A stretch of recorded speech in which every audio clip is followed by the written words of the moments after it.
خير كلام وافهم من يسعى للمجد تعالى صناع المجد العلماء.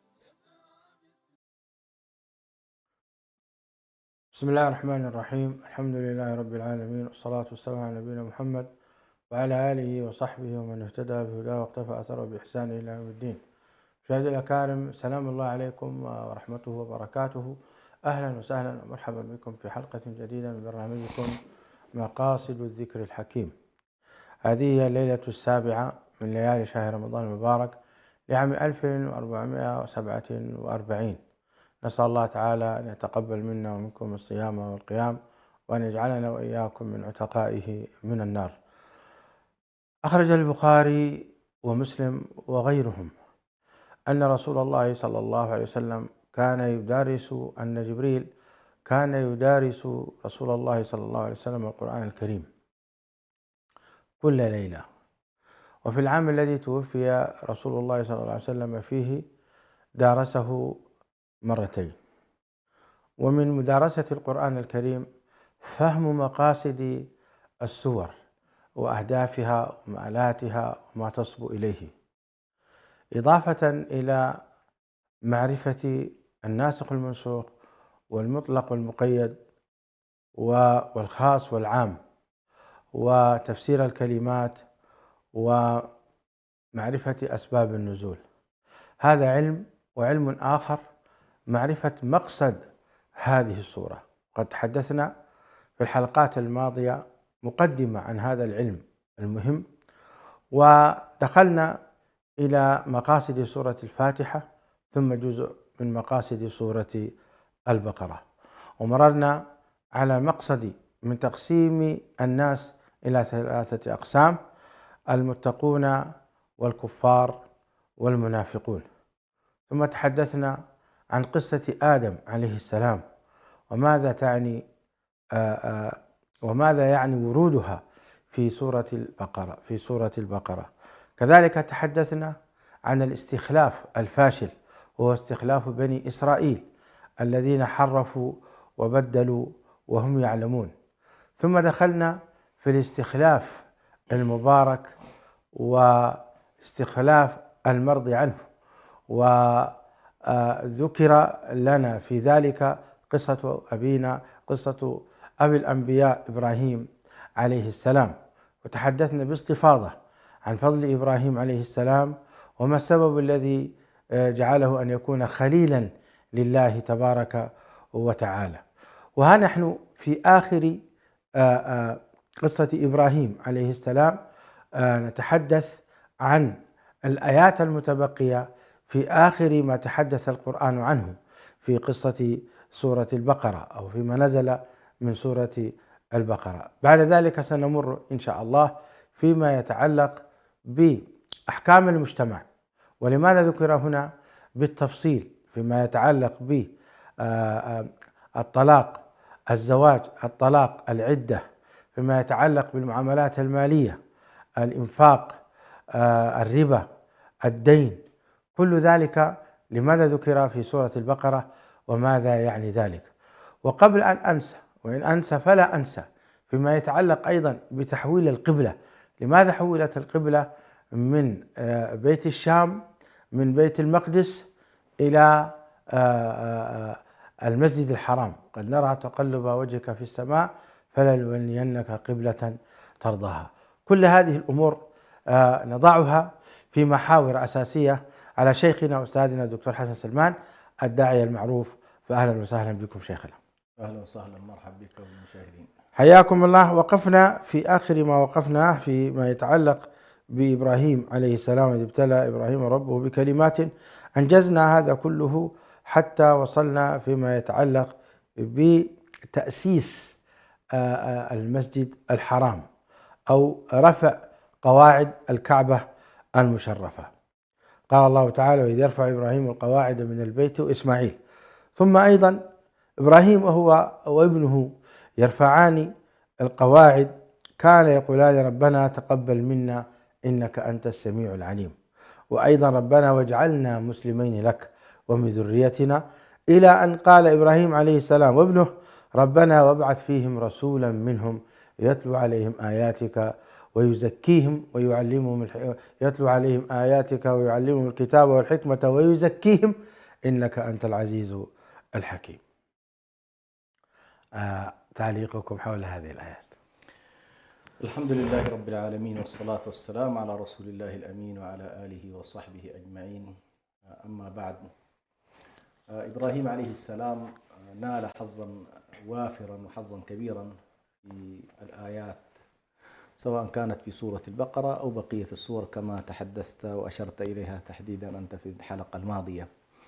وهنالك العديد من السور والعديد من الآيات ورد فيها إبراهيم، وردت فيها قصة إبراهيم، وكانت دائما ترد في كل قصة بما يناسب مقصود هذه السورة، فهي تكرار، ولكنه تكرار من نوع خاص، وهو تكرار يتعلق بالفائدة المعنية في كل قصة. يعني أحيانا تجد القصة تتناول إبراهيم عليه السلام كشخص، وأحيانا تتناول إبراهيم كرسول، وأحيانا إبراهيم وهو يحاور الكفار، وأحيانا إبراهيم وهو يبني الكعبة ويبني البيت كده.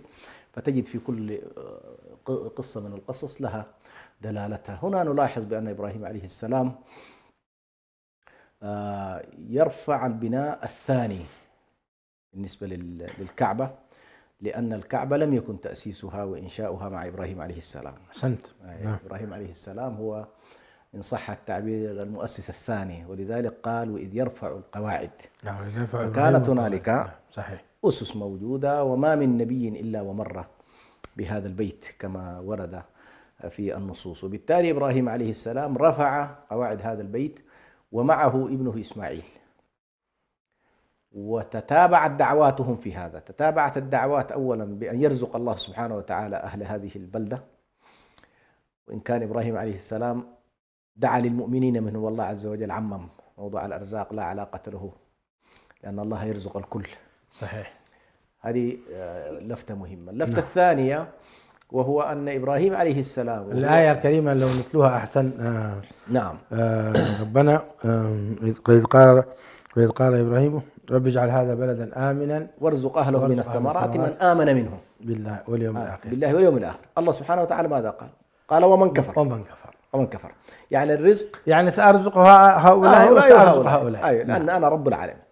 ربما هذا يعني فهما جديدا لبعض المستمعين. نعم. الله عز وجل سبحان الله بربوبيته، لأن بعضهم يقرأ يعني يجعل الوقف هنا لازما ويبدأ ومن كفر فأمتعه قليلا ثم أضطره إلى عذاب النار. والمقصد ليس هكذا. ليس هذا. نعم. أحسنت. الله يجزيك الخير. فهنا دعا بالأرزاق، وسبحان الله لاحظ هنا كيف أن الربط في هذه الآية مع الربط في سورة قريش، أطعمهم من جوع وآمنهم من خوف. فطلب السلامة وطلب الأمن وطلب عدم الجوع، مما يعزز فكرة أن الإنسان لا يكون منكسرا فيذل نفسه لغير الله سبحانه وتعالى. فدعا الله سبحانه وتعالى بما أن هذا البيت مهيأ للعبادة ومهيأ لأن تتحرر النفوس من كل ما يتعلق بشهواتها وما يتعلق برغباتها. من أين يؤتى الضعف في الإنسان؟ يؤتى من قضية الخوف، أيا كان، خوف من الأرزاق أو خوف من العدو. نعم. فضمن الله سبحانه وتعالى لأهل هذا البيت الأمنين معا، أنه لا يلاحق أحد في هذا البيت، ومن دخله كان آمنا، وجعل له حرما آمنا يجبى إليه ثمرات كل شيء. سبحان الله. هذه النقطة سبحان الله من دعوات إبراهيم عليه السلام. ثم إبراهيم عليه السلام دعا بعد ذلك بأن يجعل من ذريته أمة مسلمة. وهنا سبحان الله طبعا في بعض الروايات التوراتية وبعض الروايات في كتب أهل الكتاب يعني فيها الإشارة إلى أن الله سبحانه وتعالى يكثر نسل إسماعيل، سبحان الله، يكثر نسله وأجعل منهم 12 ملكا. تلاحظ في الأحاديث النبي صلى الله عليه وسلم يشير إلى قضية 12 إماما خليفة كلهم من قريش. نعم. وأن العزة والتمكين والرفعة للأمة يكون ما دام هؤلاء. نعم. صحيح. فكثر الله سبحانه وتعالى أمة العرب. لليوم أمة العرب تعادل ما لا يقل عن 400 مليون شخص، بينما بني إسرائيل بكل ما لديهم لا يصلوا إلى 30 مليون. صحيح. هذه سبحان الله أيضا من الأشياء المهمة التي أشار إليها القرآن في دعوة إبراهيم عليه السلام أمة مسلمة لك. وأرنا مناسكنا وتب علينا إنك أنت التواب الرحيم. لاحظ سبحان الله كيف أن إبراهيم وهو يبني وهو يرفع الأحجار وهو يتعامل مع ابنه، لكن سبحان الله في كل ذلك هو تجده دائما متعلق برحمة الله، متعلق بالتوبة، يخشى على نفسه، يخشى على أبنائه، يخشى على سلالته. هذه دائما تلقى إبراهيم يخشى عليهم عبادة الأصنام، يخشى عليهم الإشراك بالله، يخشى عليهم أن ينحرفوا. ولذلك هنا وهو في قمة العبادة لكنه يدعو الله سبحانه وتعالى أن يبارك له ويبارك في ذريته. صحيح. هنا أذكر بالحديث قال رسول الله صلى الله عليه وسلم: لا يزال هذا الدين عزيزا إلى 12 خليفة، وفي رواية كلهم من قريش. كلهم من قريش. رواه الإمام. هذه سبحان الله هذه الرواية الحديثية أصلها تلاحظ بأن في التوراة مشار إليه: لأكثرن نسلك، لأكثرن نسلك وأجعلن منهم 12 ملكا أو 12 إماما. وفي رواية: لا يزال أمر الناس ماضيا ما وليهم 12 رجلا كلهم من قريش. نعم. في رواية عند مسلم: لا يزال الإسلام عزيزا إلى 12 خليفة كلهم من قريش. صلى الله إليكم شيخنا. الله يجزيك. طيب نواصل حديثنا. نعم. بعد ذلك دعا إبراهيم عليه السلام فقال: وربنا وابعث فيهم رسولا منهم. أيوة، هذه الدعوة. نعم. الآن دعا للأمة إيه؟ التي طلب أصلا أن يكون واجعل لي عندما قال الله تبارك وتعالى له: إني جاعلك في الناس إماما، قال: ومن ذريتي. نعم. فدعا من ذريته ودعا أن يبعث في هذه الأمة، أن يبعث في ذرية إسماعيل رسولا. نعم. ويجعل فيهم هاديا.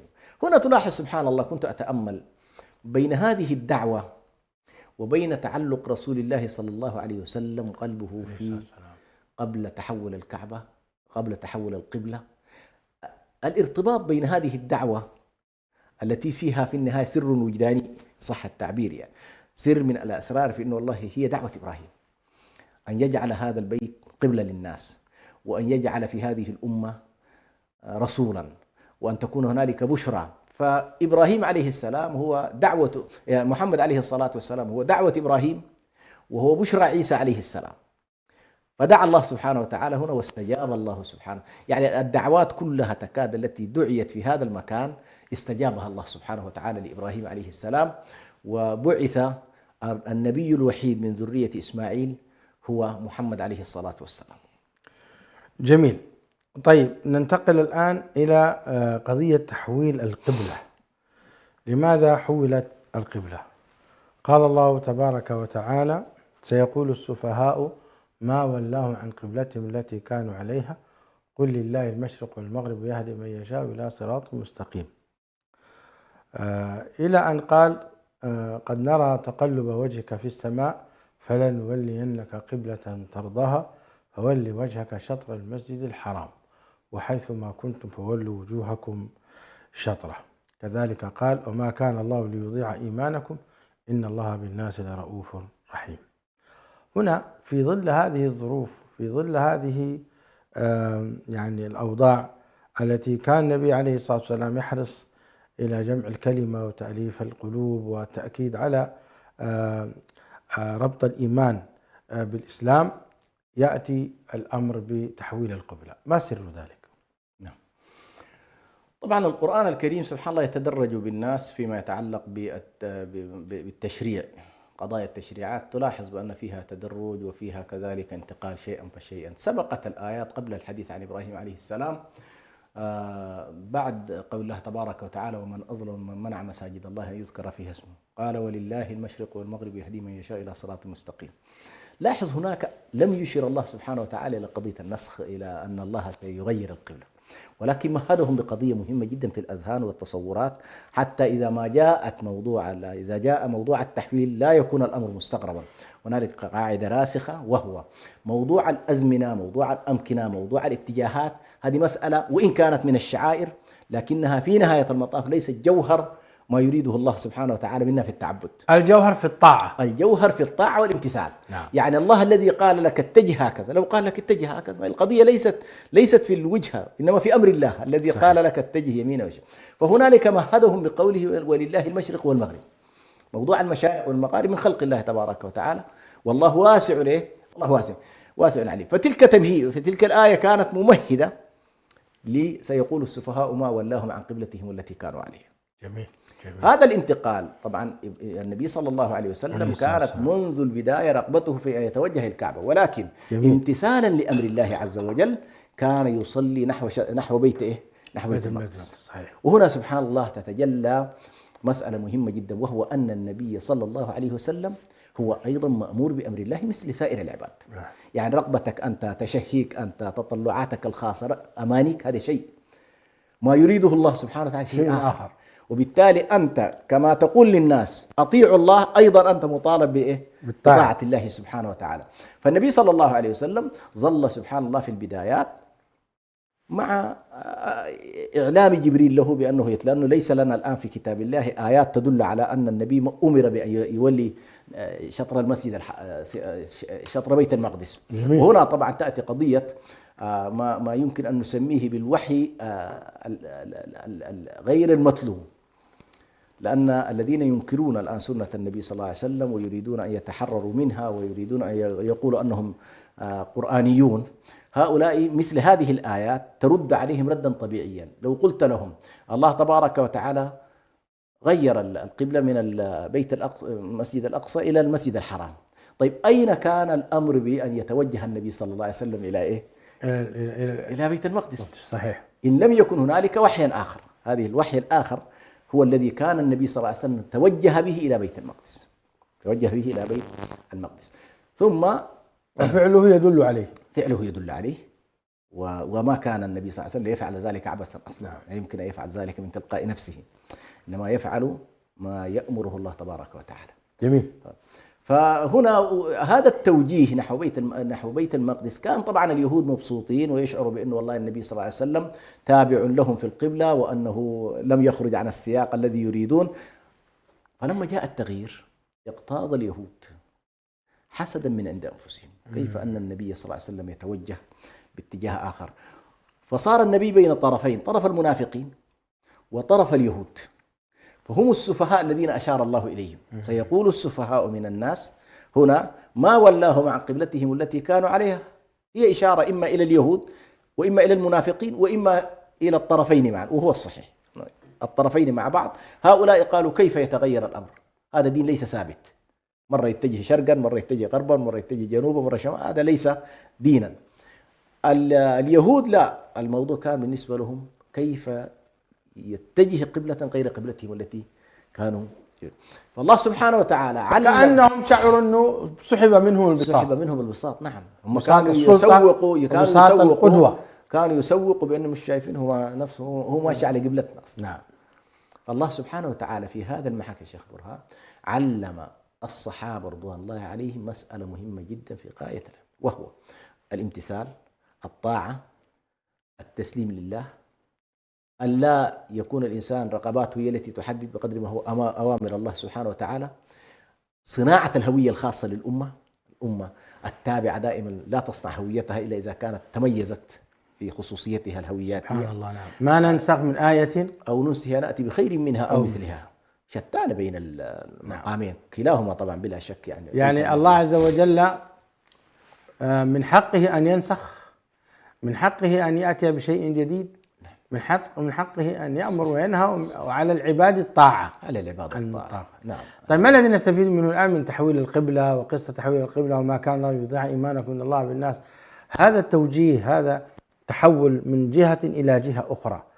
ما هي الرسالة التي تصل إلى الصحابة؟ أول رسالة هي قضية الامتثال.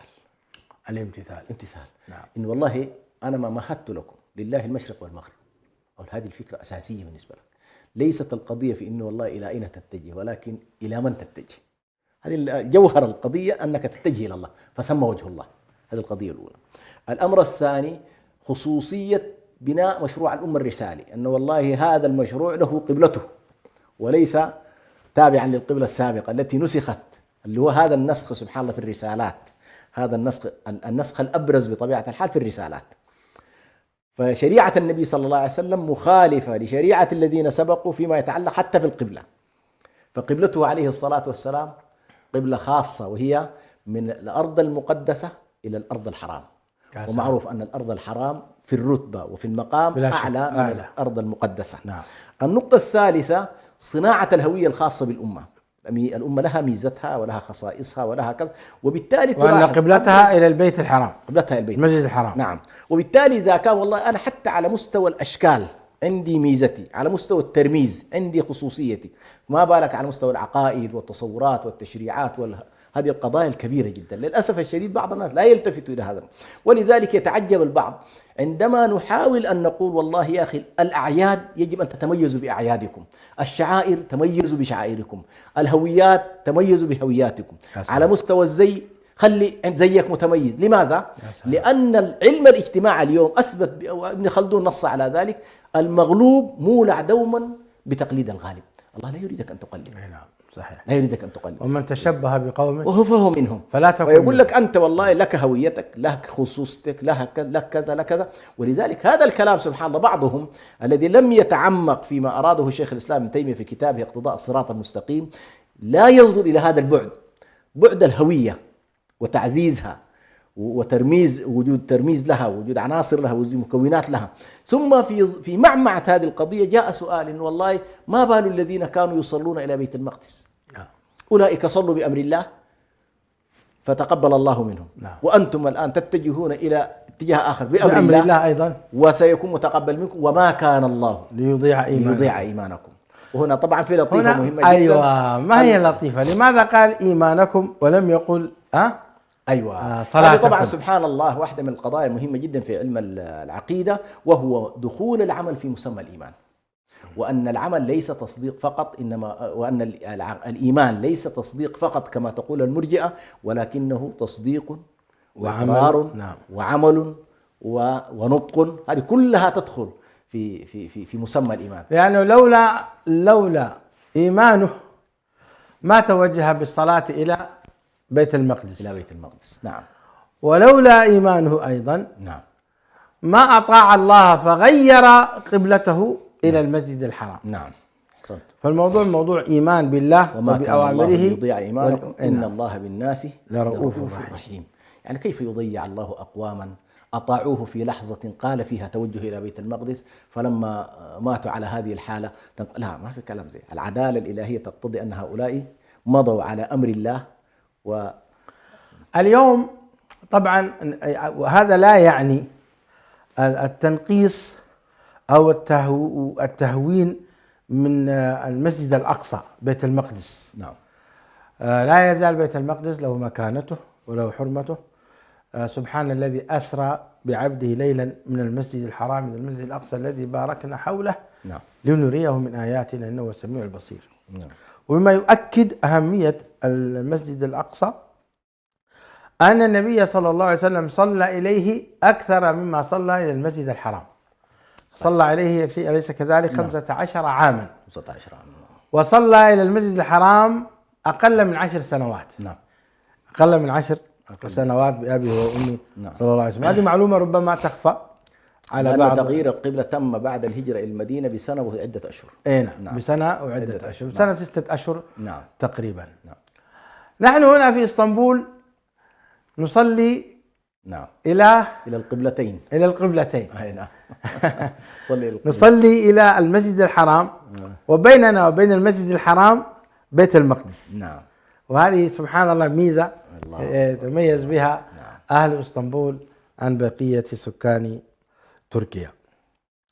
إذن بتحويل القبلة سبحان الله إن فاتنا شيخ حسن لا يفوتنا أيضا من صلى إلى بلا شك أن الصلاة إلى المسجد الحرام شرط من صحة الصلاة، شرط من شروطها. نعم. فإذا صلى شخص إلى جهة يظنها المسجد الحرام ثم تبين له بعد أن تحرى طبعا ثم تبين أنه صلى عكس ذلك، فما حكم الصلاة؟ لا حرج عليه ما دام أنه تحرى وتأكد وسأل ثم بعد ذلك. هذه الآية نفسها. نعم. أينما تولوا فثم وجه الله. يعني هذا الذي أنا أريد. نعم. فثم وجه الله. لكن هنالك نقطة مهمة جدا أيضا أشار إليها بعض العلماء، وهو أيضا فثم وجه الله لا بد أيضا أن تدرك أينما صليت تأكد أنك أمام الله سبحانه وتعالى. هذا الحضور لابد أن يكون. نعم سبحان الله. لأنه الفاتحة نفسها بيني وبين عبدي، مش كده؟ صحيح. فهنا أيضا أنت يجب أن تستحضر معنى فثم وجه الله، الوجه إلى الله سبحانه وتعالى. المقصد هو الله سبحانه وتعالى، أنك أنت تستحضر هذا البعد. وهنا خلينا أيضا لطيفة مهمة لابد أن نربط بين البيتين. نقلت الرسالة في مركزيتها العقدية والدينية إلى البيت الحرام، صحيح، لكن أبقت النصوص الشرعية المنظومة في إطارها الولاية السياسية والسلطة والأمة ظلت سبحان الله مرتبطة ببيت المقدس. عجبا. أيوة، ظلت كل النصوص المتعلقة بالجهاد والملاحم وانتصار الأمة وسيادتها وساحات صراعها مرتبطة بالبيت المقدس. أيوة. فأقول أحيانا كأنما الله عز وجل أراد أن يقول موضوع العقيدة والتوحيد ومركزية الدعوة والهوية الخاصة مرتبطة المسجد الحرام. لكن لن تستكمل الأمة هويتها الجامعة بين الدعوة والسياسة إلا إذا كان بيت المقدس تحت ولايتها. عجبا. ولذلك النبي صلى الله عليه وسلم قبل أن ينتقل إلى الرفيق الأعلى ذهب إلى إيه؟ لتسلم المفاتيح من الأنبياء وليصلي بالأنبياء هناك، وليقول بأن الولاية دخلت بعد ذلك، الولاية الدينية والولاية السياسية كلها دخلت في هذه الأرض تحت أمة النبي صلى الله عليه وسلم. واستكمل طبعا عمر بن الخطاب بعد ذلك موضوع تسلم مفاتيح. لذلك هنا نحن نؤكد أن جهاد أهل غزة وجهاد أهل فلسطين هو جهاد الأمة الإسلامية كاملة بلا شك. هو جهاد الإريتريين. نعم. هو جهاد الأثيوبيين. نعم. جهاد القرن الأفريقي، جهاد أفريقيا كلها، جهاد آسيا كلها، جهاد جميع المسلمين في جميع القارات. ليس جهادا خاصا بأهل غزة وفلسطين. لحظة، أحد مقدسات الأمة يا شيخ برهان، أحد مقدسات، ولو لم يكن المسجد الأقصى محتل، لو أن والله هنالك فقط قطاع غزة وحده من الأرض الإسلامية محتل، أنت مطالب باستعادة هذه الأرض. صحيح. فكيف وأحد مقدساتك تحت الاحتلال؟ مسجد صلى إليه النبي صلى الله عليه وسلم، هو ساحة الرسالات، هو ساحة النبوات، والأمة الإسلامية تعتبر وارثة هذا الميراث العظيم، ميراث الأنبياء جميعا.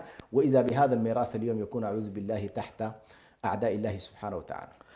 إذن تحول القبلة لا يعني انتقاص المسجد الأقصى، بل لا يزال هو محور العمل السياسي. كما يقولون الترتيب والتموضع.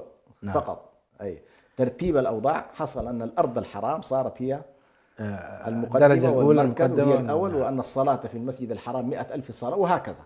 نعم. جميل.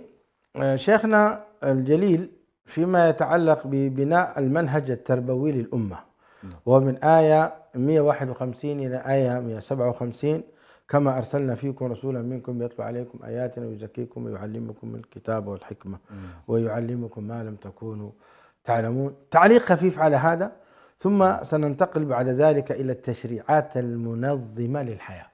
نعم. وطبعا من ضمن الفوائد التربوية أول في موضوع القصة القبلة يعني من الأشياء المهمة فيها أن الله سبحانه وتعالى أشار أيضا للمسلمين والله يجب أن لا تهزكم الشبهات، وأن لا تؤثر فيكم الدعايات، وأن لا يشوش عليكم الإعلام المعادي. هذه كلها من المعاني المهمة جدا. جميل. ولئن أتيت الذين أوتوا الكتاب بكل آية ما تبعوا قبل، يعني لا تتضايق. يعني بعض الناس يتصور بأنه والله نحن ينقصنا المنطق، ينقصنا كذا، ويقول لك نحن إلى الآن دون المستوى. ليست القضية هكذا يا رسول الله. كأنما الله عز وجل يقول يا رسول الله هؤلاء اليهود مثلا، هل تظن بأن مشكلتهم معك أنك والله ما وليت؟ ما هي أنت قبل أن كنت معهم تجاه بيت المقدس، هل آمنوا بك؟ ما آمنوا بك. هؤلاء المنافقين الذين يتكلمون اليوم هل آمنوا بك؟ لم يؤمنوا بك. إذن ولئن أتيت الذين أوتوا الكتاب بكل آية ما تبعوا قبلتك، وأيضا أنت وما أنت بتابع قبلتهم، وما بعضهم بتابع قبلة بعض. ولئن اتبعت أهواءهم بعد الذي جاءك من العلم إنك إذا لمن الظالمين. هنا سبحان الله لطيفة عجيبة، لطيفة مهمة جدا لا بد أن أشير إليها. ولئن أتيت الذين أوتوا الكتاب بكل آية اللي هي ولئن اتبعت أهواءهم بعد الذي جاءك من العلم ما لك من الله إنك إذا لمن الظالمين. أيوة، إنك إذا لمن الظالمين. لاحظ في القرآن عندنا ولئن اتبعت أهواءهم بعد الذي جاءك من العلم، وعندنا ما لك من الله من ولي ولا نصير. هناك الأولى من ولي ولا نصير. أيوة. الثاني إنك من الظالمين. أحسن. لكن لاحظ الذي وما، نعم. ولئن اتبعت أهواءهم بعد الذي جاءك من العلم. نعم. والثانية ولئن اتبعت أهواءهم من بعد ما جاءك من العلم إنك إذا لمن الظالمين. أيوة، من بعد ما جاءك. إيه؟ لاحظ سبحان الله كيف أن المعنى تغير، أو اللطيفة هنا بين ما المصدرية هذه وبين الذي اللي اسمه الآية هي ولن ترضى عنك اليهود ولا النصارى حتى تتبع ملتهم قل إن هدى الله هو الهدى ولئن اتبعت أهواءهم بعد الذي جاءك من العلم ما لك من الله من ولي ولا نصير. الثانية ولئن اتبعت أهواءهم، الثانية ولئن أتيت الذين أوتوا الكتاب بكل آية ما تبعوا قبلتك وما أنت بتابع قبلتهم وما بعضهم بتابع قبلة بعد ولئن اتبعت أهواءهم من بعد ما جاءك من العلم إنك إذن من الظالمين. فرق الفرق سبحان الله في إنه شوف ما والذي غيرت المعنى تماما. لما كان الخلاف خلاف ملة، خلاف كامل ولن ترضى عنك اليهود ولا النصارى حتى تتبع ملتهم. وهنا لما يكون الخلاف خلاف كامل وشامل أتى بكلمة الذي. وهناك لما كان الخلاف خلاف جزء داخل الملة اللي هو خلاف حول القبلة فقط ليس خلافا كليا، إنك من الظالمين. والظلم قد عبر بما نعم، ما اللي هي نكرة صحيح ليست يعني من الأسماء صحيح. بس هنا العقوبة أيضا هنا شديدة. نعم. بعد الذي جاءك بعد الذي جاءك من العلم ما لك من الله من ولي ولا نصير. نعم. هذه قوية. نعم. هذه عقوبة قوية. أيوة. لماذا؟ لأن فيها اتباع نزع الولاية ونزع النصرة تمام. نعم. لأن فيها اتباع غير الملة التي أمرك الله بها. أحسنت. وأوحينا إليك أن اتبع ملة إبراهيم حنيفا وما كان من المشركين. وهنا اتبع ولن ترضى عنك اليهود ولا النصارى حتى تتبع ملتهم. فإن اتبعت ملتهم العقوبة ما لك من الله من ولي ولا نصير. أيوة. أما الثانية التي أشرت إليها جزاك الله خيرا هي ولئن اتبعت أهواءهم أي اليهود والنصارى من بعد ما جاءك من العلم إنك إذن من الظالمين. أخف. وإن كانت أيضا الظلم داخل الظلم درجات يتفاوت، منه ما يمكن أن يتسامح فيه، يمكن يتسامح منكم أو يعفو الله عنه حسب الحال. جميل. ثم بعد ذلك كما تفضل دخلنا في هو الذي بعث في الأمين رسولا منهم يتلو عليهم آياته ويزكيهم ويعلمهم الكتاب والحكمة. لاحظ من هنا سبحان الله بدأت مسألة مهمة التشريع الذي ستتكلم عنه السورة كاملا. أول قضية يعني ينطلق منها سبحان الله المسلم هو الإيمان برسول الله صلى الله عليه وسلم، وأنه من نعم الله تبارك وتعالى عليه، وأن هذه النعمة تستحق الشكر، وأن هذه النعمة تستحق الثناء، وأن هذه النعمة تستحق أشياء كثيرة جدا. فالله عز وجل يقول هو الذي بعث في الأميين رسولا منهم. فلفظة الأميين هنا طبعا في الاصطلاح القرآني تعني الأمية المعروفة، وتعني كذلك من لم يبعث إليه لهذه الأمة كتاب ولا رسول من قبل. هذا المعنى موجود على كل، لأن الأمية تعني في مقابل الكتابيين. بعث في الأميين رسول يتلو عليهم آياته ويزكيهم ويعلمهم الكتاب والحكمة وإن كانوا، هذه وظائف النبي صلى الله عليه وسلم. نعم صحيح. وظائفه تلاوة الكتاب، وظائفه تزكية النفوس وتعليمها، وظائفه تعليم، وظائفه تربية، وظائفه تزكية.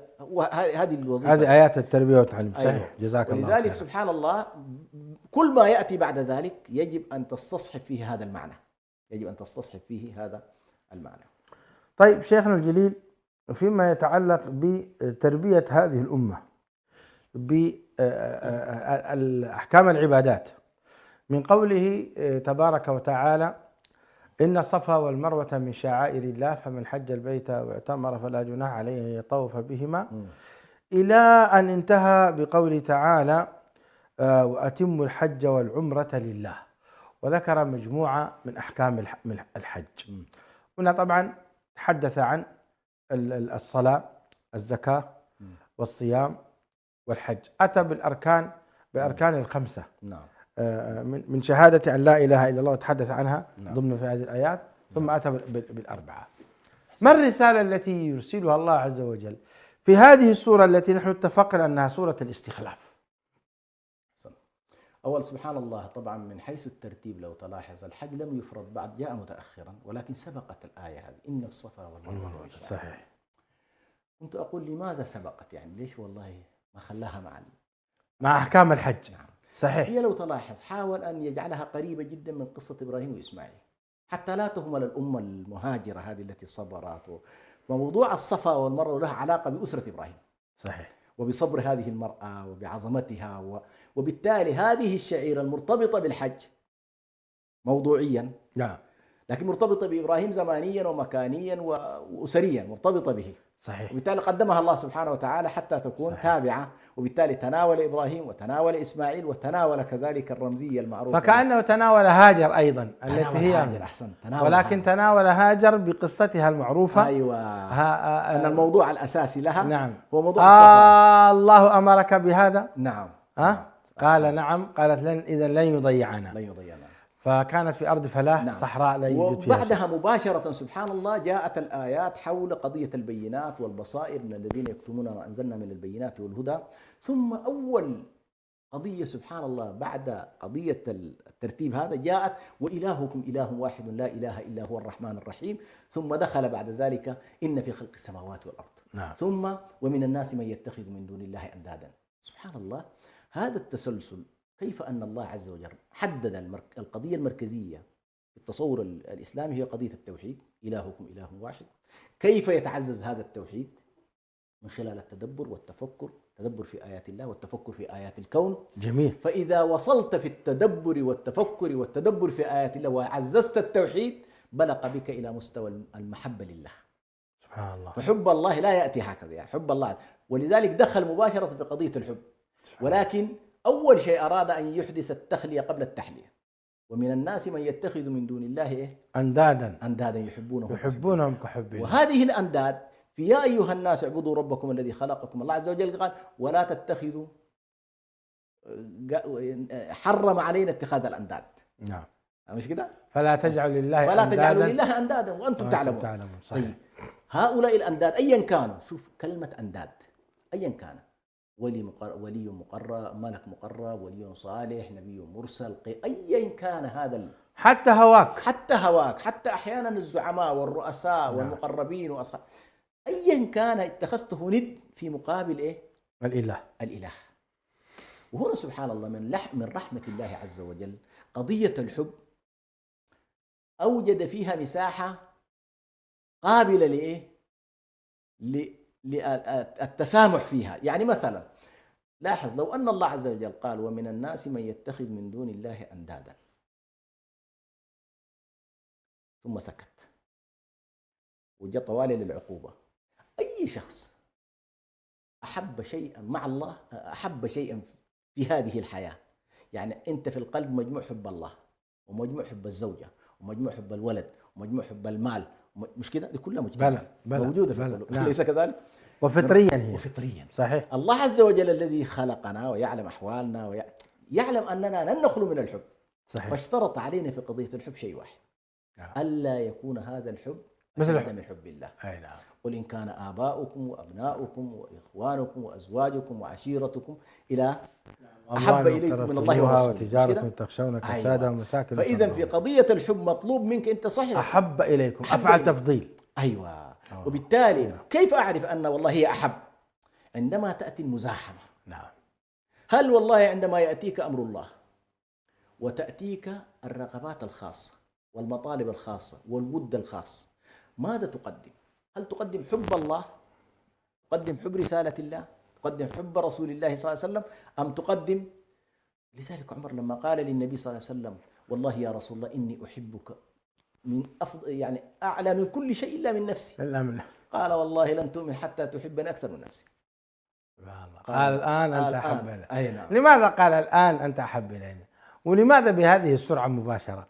لأنه قال هذا طبعا، يعني عمر رضي الله عنه من الشخصيات ايش اقول لك التي سريعة العودة إلى الله. فما عنده خلاص تبين له الأمر، ما عليه إلا المسارعة. وفهم أن المسألة مسألة استسلام ليست عاطفية. ما قابل إنه والله لا أنا أشوف، لا خلني أراجع نفسي وأشوف ميول قلبي. موضوع ما في كذا. ولا ما كان عمر لو فعل ذلك أنا ما كان عمر، ما كان عمر معروف الاستجابة والإسراء. مباشرة رجع. أنا خلاص سلمت. قال أنت الآن أحب إلي حتى من نفسي. فبلغنا إيش يا شيخ؟ وبعدين عمر إذا قال هذا كلام فعلا حق. نعم. يعني قول وفعل وليس مجرد كلام. فهنا بلغنا من مرتبة التوحيد إلى مرتبة التفكر في آلاء الله الذي يعزز التوحيد، إلى مرتبة المقام الخاص ومرتبة المحبة، حب الله سبحانه وتعالى. دخلت بنا بعد ذلك الآيات إلى، يعني هنا كلامك صحيح في قضية التزاحم. عند التزاحم يتبين نعم صدقك في محبة الله عز وجل. نعم. وضرب الله لنا مثلا في ذلك إبراهيم عليه السلام، قال هو يحب ابنه كما أنكم أنتم تحبون أبناءكم، وهو يحب ماله كما أنكم أنتم تحبون أموالكم. لكن لما ابتلينا إبراهيم عليه السلام، لما ابتلاه الله عز وجل، فإنه قدم حب الله على حب الابن والولد. سبحان الله. في لحظة كان هو بحاجة إليه، بلغ به أكثر لحظة يشعر فيها الوالد أنه بحاجة إلى ابنه، خصوصا جاء بعد الكبر، وتعب وكذا، فكان محتاج إلى هذا. ومع ذلك الله سبحانه وتعالى أراد أن لا يجعل في قلب خليله إلا محبة الله، أو بمعنى أن تكون محبة الله أعلى من أي محبة أخرى. الله. ثم دخلت بعد ذلك الآيات في مسألة الطعام الحلال، لأن لا تستقيم العقيدة والتوحيد والتفكر في الله وحب الله، لا يستقيم، والتشريعات هذه التي ستأتي كلها لا تستقيم وأنت تأكل الحرام. يا أيها الناس كلوا مما في الأرض حلالا طيبا ولا تتبعوا خطوات الشيطان. لاحظ أنت، عندنا موضوعين كلاهما مؤثران في المسيرة، اتباع الشيطان. بس قبل ذلك شيخ حسن نريد أن نعلق على إذ تبرأ الذين اتبعوا يا الله من الذين اتبعوا. كثير من الناس اليوم يعني يتبعون الحكام الظلمة، أعوذ بالله، نعم، أو المجرمين، نعم، ويطيعونهم فيما فيه معصية الله عز وجل، نعم، ويرونهم تماما كالإله، نعم، يخافونهم ويخافون منهم حقيقة مع الأسف.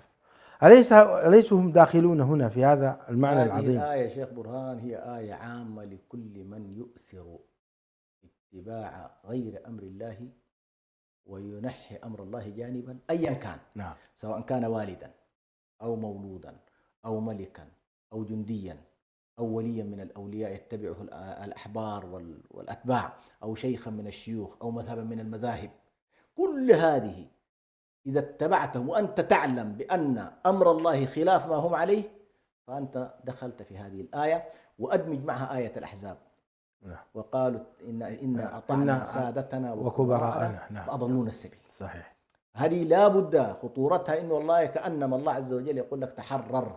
صحيح. تحرر من كل ما سوى الله، تحرر من كل ما سوى أمر الله سبحانه وتعالى، واجعل البوصلة الضابطة لك. وهذه مسيرة سورة البقرة. نعم. هو الاستسلام لله، الاستسلام لأمر الله، تجريد التوحيد لله، تجريد المتابعة لرسول الله. هذا الهدف المركزي الذي تدور عليه السورة. يعني الحكام الظلمة والمجرمين كل من تبعوهم يوم القيامة سيتبرؤون من تبعوا. يتبرأ الذين اتبعوا من الذين اتبعوا ورأوا العذاب وتقطعت بهم الأسباب. العلائق كلها. نعم. أيا كان. قال الذين اتبعوا لو أن لنا كرة فنتبرأ منهم كما تبرأوا منا كذلك يريهم الله أعمالهم حسرات عليهم وما هم بخارجين من النار. يا الله، كلام قوي ومؤثر.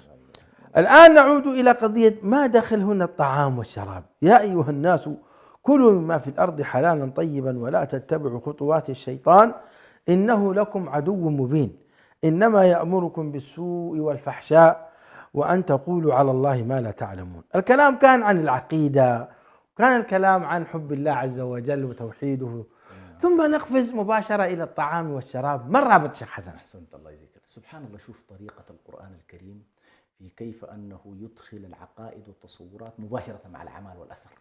يعني أنت كونك آمنت بالله، كيف أعرف أنه والله أنت هذا الإيمان مؤثر في حياتك؟ أنت الآن ما شاء الله كثير يدخل المساجد، كيف أعرف هؤلاء الذين يصلون الصلاة لها أثر في حياتي؟ لن تجد ذلك إلا في المعاملات. وأول شيء يبدو فيه الطعام والشراب. الله. هذه المطعومات التي تدخل على أجسادنا وتنمي شحومنا ولحومنا، هل هي من الحلال أم من الحرام؟ الله عز وجل يقول لك لا يمكن أن تزعم محبتي وتزعم توحيدي وتزعم التفكر في آلائي وخلقي وأنت تأكل الحرام. فابتلانا الله بوجود الحرام أمامنا، وربما نعم. يكون سهل، صن. وابتلانا بالحلال أيضا. فهل نحن سنتبع الحلال ونأكل ما أحل الله، نعم. أم أننا سنأكل الحرام ولا نبالي؟ سيأتي على الناس زمان نعم. لا يبالي أحدهم أمن حرام أكل أم من حلال، والعياذ ذلك بالله. النبي صلى الله عليه وسلم قال أيما جسد نبت من سحت فالنار أولى به. نسأل ثم الله العافية أيضا والسلام. بينت الآية نفسها بأن المسألة فيها الحرام نفسه لن تدخل إليه مرة واحدة، الحرام تدخل إليه بالتدرج. قال ولا تتبعوا إيه خطوات الشيطان. إيش العلاقة بين إنه والله يا أيها الناس كلوا من طيبات ما رزقناكم ولا تتبعوا خطوات الشيطان؟ كأنما يريد أن يقول لنا والله ساحة الأسواق وساحة الأموال وساحة الأكل وساحة فيها شياطين، هي فيها شياطين نعم. يأخذونك خطوة خطوة. فيها شياطين الإنس والجن يأخذونك، البنوك الربوية والمعاملات والصفقات، مش مشكلة. هذه الصفقات فيها كذا وفيها كذا. نعم. ويسمون الربا بالفوائد. وتعال هنا ستجد أرباحا أضعاف مضاعفة. الله مشكلة والله. هذه كلها يقول لك ولا تتبعوا خطوات الشيطان. فأنت بذلك تحمي نفسك على الأقل من أكل الحرام، ثم تدخل بعد ذلك سبحان الله في الأوامر والنواهي الكثيرة التي ربما فيها طبعا موضوع الإشارة إلى المحرمات من المطعومات. هنا أيضا أمر غريب يا شيخ حسن. نعم. وإذا بعدها قالوا إذا قيل لهم اتبعوا ما أنزل الله قالوا بل نتبع ما ألفينا عليه آباءنا أولو كان آباؤهم لا يعقلون شيئا ولا يهتدون. ومثل الذين كفروا كمثل الذي ينعق بما لا يسمع إلا دعاء ونداء صم بكم عمي فهم لا يعقلون.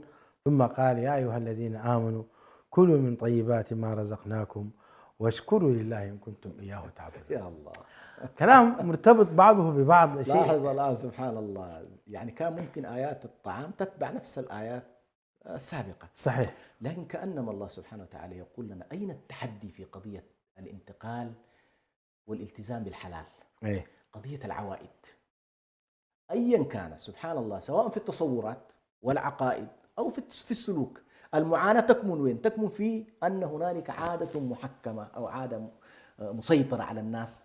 ولذلك ابن القيم كان يرى بأن أول ما يواجه السائر إلى الله في السير إلى الله هي قضية التخلص من العوائد، عوائد المآكل والمشارب والمجالس هذه كلها. يقول عوائد يعني ماذا تقصد بالعوائد؟ الأشياء التي العادات. أيوة، التي ألفها الناس. هل ستترك ما اعتاد؟ أيوة، هذه هي. ولذلك سبحان الله بعض المعاملات يقول لك سائدة، المجتمع كله يفعل ذلك. طيب الله قال لك لا. فهنا سبحان الله نفس الفكرة اللي كنا نتكلم عنها، فكرة إنه والله اجعل محور حياتك طاعة الله، اجعل محور حياتك سمعنا وأطعنا. فقضية إنه ما هي العقبات التي ستواجهك؟ الموروثات. وهنا أيضا نعود إلى قضية إن إبراهيم كان أمة. أيوة. فإذا كنت أنت ستقول أن معظم الناس بتعمل كذا، معظم الناس بتأكل الربا، كل البنوك تتعامل مع الربا، أنا سأذهب. فيقولون كما كان يقول الشيخ أبو إسحاق الحويني رحمه الله، فقد توفي في نفس هذه الأيام العام الماضي. نعم. كان يقول أنت الجماعة ولو كنت وحدك. نعم. رحمه الله. طبعا هذه مقولة اليوم، وهذا كلام جميل جدا ورباط عجيب. وإذا قيل لهم اتبعوا ما أنزل الله قالوا نتبع ما ألفينا عليه آباءنا. الله عز وجل يقول لك والله أولو كان آباؤكم لا يعقلون شيئا ولا يهتدون. إخواننا اتبعوا موضوع الجاهلية وارتباطها بالآبائية، هذه تحرر منها. يقول لك يا أخي القضية قضية برهان، قل هاتوا برهانكم إن كنتم صادقين. فأما أن تقول والله بس وجدنا عليها آباءنا، طيب قال لك أولو كان آباؤكم لا يعقلون شيئا ولا يهتدون. ثم جاءت يا أيها الذين آمنوا كلوا من طيبات ما رزقناكم واشكروا لله إن كنتم إياه تعبدون. كأن الآية تعني وإن كنا قد حرمنا عليكم بعض الأمور، فلا يعني أن كل شيء محرم. فإن ثمة هناك رزق كثير بلا شك. لكن سبحان الله، لأن بعدها قال إنما حرم عليكم الميتة. نعم. لكن أيضا سبحان الله هنا في جمع بين يا أيها الناس هناك ويا أيها الذين آمنوا. نعم. لاحظت؟ يا أيها الناس هناك نداء عام، يا أيها الناس كلوا من طيبات ما رزقناكم. نعم. هذا كلوا من طيبات يا أيها الناس كلوا مما في الأرض حلالا طيبا ولا تتبعوا خطوات الشيطان إنه لكم. وهنا يا أيها الذين آمنوا نعم كلوا من طيبات ما رزقناكم واشكروا لله نعم إن كنتم إياه يعني إن كان هنالك توحيد حقيقي وعبادة حقيقية فإنها تلزمك حتما بأن لا تأكل إلا مالا حلالا. نعم. ولا تأكل مما لم يذكر اسم الله عليه وإنه لفسق. لفسق. نعم. ثم دخل بعد ذلك في أنواع المحرمات وهي محدودة. قل لا أجد فيما أوحي إلي. لاحظ الحلال مثل الشجرة، الحلال مثل الجنة التي كان فيها آدم عليه السلام، والحرام مثل الشجرة في تلك الجنة الكبيرة. مشاهدي الأكارم، انتهت حلقة هذا اليوم. في الحلقة القادمة سنتعرف لماذا ذكر الله عز وجل بعد هذه الآيات، آيات التحريم، ما حرم الله عز وجل علينا من لحم الخنزير وما أهل لغير الله إلى آخره. قال بعدها: إن الذين يكتمون ما أنزل الله من الكتاب ويشترون به ثمنا قليلا أولئك ما يأكلون في بطونهم إلا النار ولا يكلمهم الله يوم القيامة ولا يزكيهم ولهم عذاب أليم. ما الرابط بين هذا التحذير الشديد والوعيد الشديد وبين الآيات السابقة؟ أترك لكم ذلك في الأسبوع القادم إن شاء الله، أو في الأيام القادمة إن شاء الله، حتى ألقاكم إلى ذلك الوقت. أتقدم بشكر جزيل لربنا سبحانه وتعالى، وكذلك الشكر موصول شيخنا وحبيبنا الأستاذ الدكتور حسن سلمان، والشكر موصول لكم مشاهدينا الأكارم، والشكر موصول أيضا للإخوة في الكنترول. أسأل الله تعالى أن يجعلنا وإياكم من عتقائه من النار، وأن نحب ربنا سبحانه وتعالى ولا نشرك في حبه شيئا، إنه ولي ذلك والقادر عليه. هذا أخوكم برهان سعيد يحييكم، والسلام عليكم ورحمة الله وبركاته. اقرأ بسم الله الأكرم واسمع خير كلام وافهم، من يسعى للمجد تعلم، صناع المجد العلماء. اقرأ بسم الله الأكرم واسمع خير كلام وافهم، من يسعى للمجد